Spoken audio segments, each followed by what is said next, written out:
After I got my Python, I never really gave even 2 solidified farts about any other ship aside from the big 3. So Type 9 to me really was a ship that was used either by bots or my weird friends who like the smell of bio-waste or narcotics. Now, because of this review series, I have to get this ship. And beforehand, I had some basic understanding of the thing. But just like with your boyfriend or girlfriend, the longer you look at it, the more disgusting it gets. Anyways, with the price tag of 76 mil, Lakon is asking us to provide gold-plated slaves to get it. Well, I guess it's time to head out to Alliance Systems and run the soup kitchen for a day. Well, Yamiks, don't worry. This isn't any ordinary ship. And to show you that, we're going to do your favorite thing in the universe. We're going mining. Ah, fuck! Just kill me. Kill me now. Isn't this fun? You're doing fine. You see how you have a great view of the asteroid field for miles in all directions. Before you know it, you'll be mining like a pro, even when it goes dark. Forever.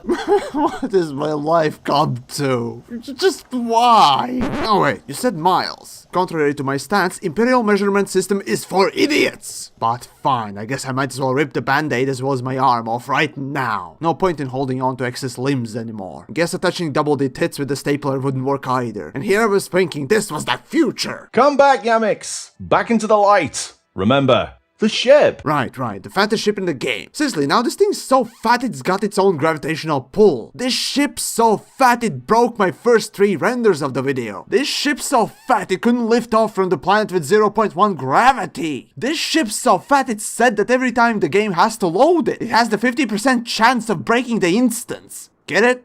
Get it? More like 75%, but yeah. I got it. But seriously though, Type 9 has this huge pancake-like shape. But there is something I like about the design. Be that the thick ass and the thrusters on the back, or sloped front, making you think of a chick trying to use cosmetics to make herself look thinner. Well, okay, I'm just making fun of the thing, but the shape, size, and look in general visually tells you immediately that it's meant to haul cargo. And the utilitarian design is absolutely great. If you look around this thing and compare all the doors it has, the size really comes into play. This thing's huge! This is one of the ships that make me wish I could walk aboard and around it. It's just so fascinating, it really feels like a solid sci-fi ship. So damn it, devs, make the space legs now! The Type 9 doesn't have those sweeping Imperial lines or the chiseled edges of a core dynamic ship. It's as industrial as it gets with wrought ironwork and sharp metal edges. Seriously, don't touch the edges, you'll damage your Remlock suit. But it does have these really atmospheric dark corners which would scare even Ellen Ripley, and that nagging feeling that there's something lurking over your right shoulder. It genuinely feels like a working ship. It's got consoles everywhere, which possibly suggests some science in this ship's future. 3 seats up front, and in multi-crew, the co-pilots sit beneath the pilot, out of the way, giving the pilot a clear and unobstructed view. Landing is a breeze, because you can actually see where you're going, giving you more time to plan, which you'll need. And because they're lower down, you can use the screams of your co-pilots as a sort of early warning system. Oh, but the best part comes when you try to shit your pants trying to land this thing. Your co-pilots will have the full 4D experience of this thrilling event. As for the cockpit itself, this one in particular reminded me of Cowboy Bebop. But Type 9's cockpit is way better, as this must be the most open cockpit I've seen thus far. But that's enough on the merry gay stuff. It's time to unzip the spandex and look at the tools we got from this corpse. First, let's get the obvious stuff out of the way. This is not a combat ship. Not even close to being a combat ship. Before writing the script for this thing, I listed all the things that this ship could potentially do, and aside from maybe 3 things, everything else the ship does is worse than any other ship. Seriously, name a feature or aspect of a ship, and I bet Type 9 will be the first on the list of being the shittest. Maneuverability is worse, speed is slowest, but hey, at least this is the cheapest ship with whom you can bring 2 other cunts and bore them to tears, while you do mining. So I guess it's not a complete loss, right?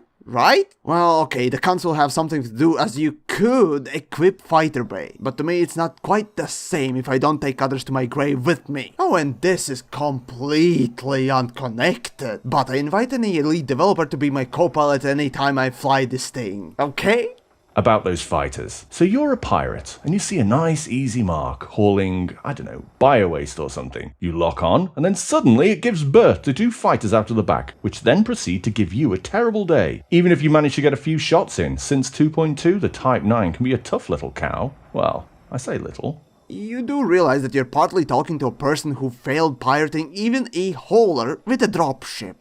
I did not know that. Really? In a dropship? I guess haulers can be quite nimble, unlike the Type 9. The turning speed in Supercruise is possibly one of the most terrifying experiences to be had, especially when you drop out of witch space and start to play chicken with the star. Don't do it, by the way. The star doesn't flinch. I know, I've tried. So you better be ready for it and have your throttle zeroed and ready to pull up and roll at the same time, because neither on their own will save you. But then when you scoop, you fly around, you feel like you've achieved something and hop off to the next white knuckle ride. People pay money for this at Disneyland. There are downsides, which even my rose-tinted Remlock visor can't ignore. It has the third worst jump range in the game. Even with the best kit on the market, it's still terrible. Less than 14 light years with cargo. To get the most out of this, you really need to get pally with Felicity Farseer. Now, there was one other thing in the ship that was actually good enough to make me moist. Oh, so moist. The boost sound.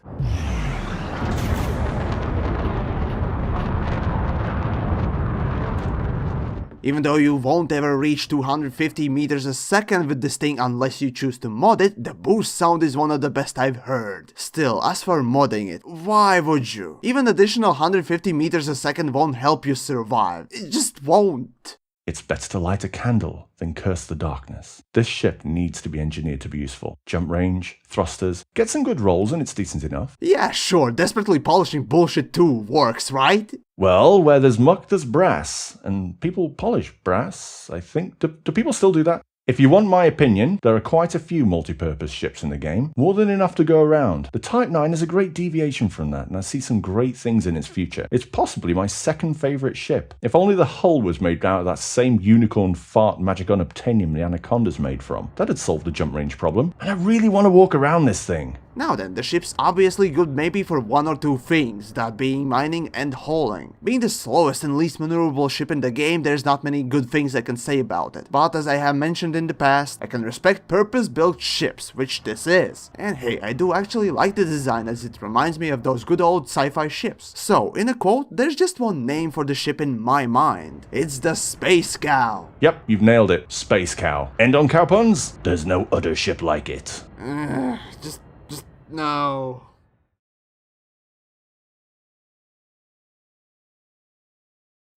Ah, for fuck's sakes. Where are you? Fucking mosquito piece of shit. Fuck you!